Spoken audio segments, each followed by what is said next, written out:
আমি আর তোমার সংসার করব না। আমি এখনই বাপের বাড়ি চলে যাব। কি বলছো তুমি এসব? আমার সংসার করবে না মানে? তুমি কি পাগল হয়ে গেলে নাকি? বাপের বাড়ি চলে যাচ্ছ মানে? আমি তো তোমাকে সবই দিচ্ছি, ভাত কাপড় যখন যা লাগছে তাই তো দিচ্ছি, তবুও কেন তুমি এমন করছো? তুমি আমাকে সব দিলেও আমি তোমার সংসার করব না। আরে দোষটা কি আমার? কেন এমন করছো তুমি? বুঝলাম না বিষয়টা। তোমার দোষটা হচ্ছে তুমি একজন কাপুরুষ। তুমি এটা কি বলছো রুমকি? বুঝলাম না। হ্যাঁ, আমি ঠিকই বলছি, তুমি একজন কাপুরুষ। আমাদের বিয়ে হলো 3 বছর, কিন্তু আমাদের কোনো সন্তান হচ্ছে না, কারণ তোমার সমস্যা আছে।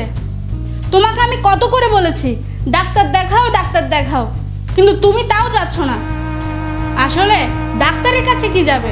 তুমি তো একজন কাপুরুষ, তোমার কাছে কোনো পুরুষত্ব নেই। রুমকি দেখো, তুমি যেটা ভাবছো বিষয়টা ভুল। এটা একদমই ওরকম নয়। আমি কিছু ভাবতেও চাই না, কিছু শুনতেও চাই না। বিয়ের পর থেকে সবাই আমাদের নিয়ে মজা করে যাচ্ছে।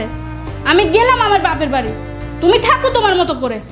রুমকি কি করছো? এই শোনো, এই আজব ব্যাপার।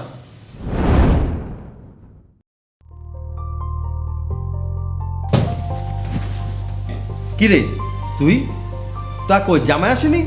ও আসবে না। আসবে না মানে কি হয়েছে? ও নিশ্চয় তোরা আবার ঝগড়া করেছিস। ভাইয়া, ওর সাথে আমি কোনো ঝগড়াঝাটি করিনি, আর আমি ওই বাসা থেকে একেবারেই চলে আসছি। কি একেবারে চলে আসছিস মানে?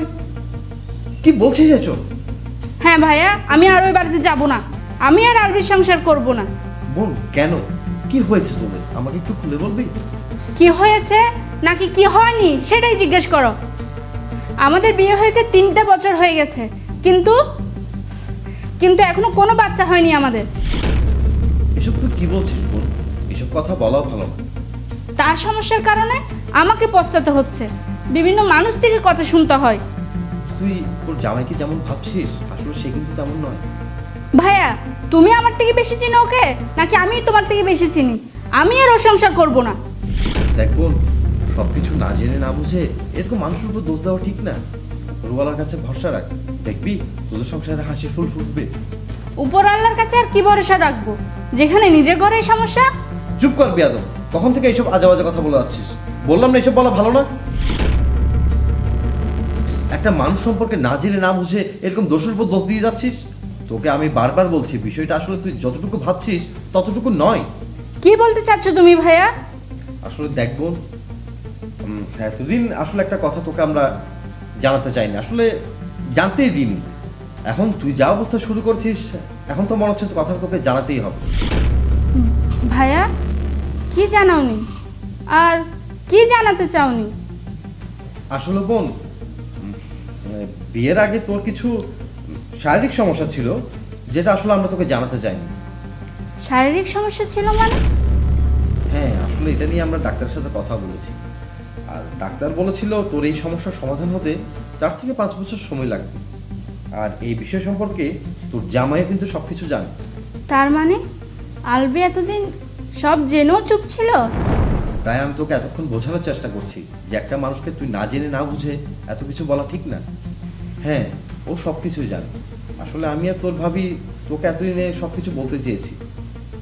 আসলে আলভি কষ্ট পাবে বলে তোকে আমরা কিছুই জানাই। আমি ওকে না জেনে না বুঝে এত বড় বড় কথা বলে আমি চলে আসলাম। আমি অনেক বড় ভুল করেছি। না না, এটা আমি ঠিক করিনি। আমি তোকে তাই আগেও বলেছি, এখনো বলছি, কার সম্পর্কে কিছু বলতে জেনে শুনে পদক্ষেপ নেওয়া দরকার। আর শোন, তুই আজকে বাড়ি ফিরে যা। আমি শিওর আলভি তোর জন্য কিন্তু পথ চেয়ে বসে আছে, সে তোর জন্য অপেক্ষা করছে। আর আমি আশা করব আগামীবার তুই অবশ্যই জামাইকে সাথে নিয়ে আসবি। আচ্ছা ভাইয়া, তোমরা ভালো থেকো, আমি যাচ্ছি।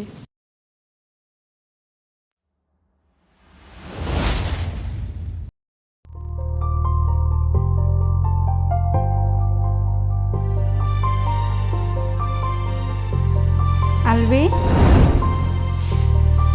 তুমি এসেছো? আমি জানতাম তুমি আমার উপর বেশিক্ষণ রাগ করে রাখতে পারবে না। সরি আলবি, আমি না জেনে তোমাকে অনেক কিছুই বলে ফেলেছি। আমাকে তুমি মাফ করে দাও। সরি। দূর বোকা, তুমি কেন সরি বলবা? মানুষ রাগের মাথায় কত কিছু বলে, ওগুলো মাথায় রাখতে না। পৃথিবীতে অনেক পরিবার রয়েছে যাদের কোনো সন্তান নেই। আসল হলো ভালোবাসা। তোমার আর আমার মধ্যে তো ভালোবাসার কোনো কমতি নাই, বুঝছো? তো উপরওয়ালা যখন তাকাবে তখন নিশ্চয় হবে। তোমার হাতের কাচ্চি কাচ্ছি না অনেকদিন হচ্ছে, যাও আজকে কাচ্চি তৈরি করো, পেট ভরে খাবো। খুব খিদে পেয়েছি কিন্তু। আচ্ছা ঠিক আছে, তুমি বসো, আমি যাচ্ছি। আর মাছটা ফ্রাই করো।